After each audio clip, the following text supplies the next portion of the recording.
Le Holodomor, la grande famine qui a ravagé l'Ukraine en 1932 et en 1933. A-t-elle été un génocide? Décryptage. À l'origine, il y a la collectivisation forcée de l'agriculture soviétique, décidée par Staline en 1929. Officiellement collectivisation, en réalité étatisation, car les paysans perdent tout contrôle sur leurs terres, leur bétail. Et surtout, l'État leur impose des prélèvements énormes.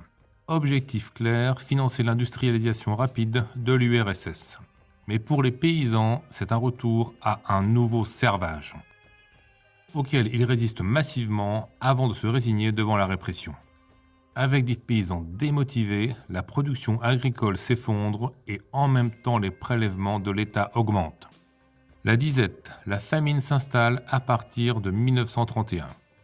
Et en Ukraine, la situation prend une dimension politique. Car le nationalisme, les aspirations à l'indépendance y sont très forts, très anciens. Voltaire lui-même parlait déjà d'une Ukraine qui aspirait à l'indépendance. Une république populaire ukrainienne s'était même créée pendant la guerre civile russe. C'est en Ukraine que les paysans s'étaient le plus opposés à la collectivisation, en manifestant avec des slogans nationalistes. Donc, à Moscou, les mauvais prélèvements sont interprétés comme autant de signes d'hostilité, de menaces de sécession. Staline craint vraiment que l'URSS perde l'Ukraine. Et à l'automne 1932, la répression devient totale. Les villages qui n'ont pas atteint leur quota de prélèvement sont punis. On confisque toute la nourriture, on coupe les livraisons, on vide les magasins, on fouille les maisons. Les paysans n'ont plus le droit de quitter leur village. Ceux qui tentent de fuir sont renvoyés chez eux ou déportés dans les goulags. Obligés de travailler et privés de toute nourriture, beaucoup de paysans deviennent fous. Pour survivre, ils mangent n'importe quoi, charognes, déchets et surtout viande humaine.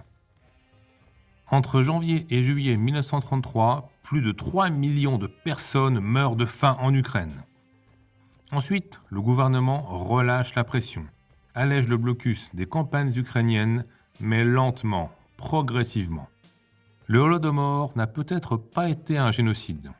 Au sens juridique, d'extermination d'un groupe ethnique, national ou religieux ciblé comme tel.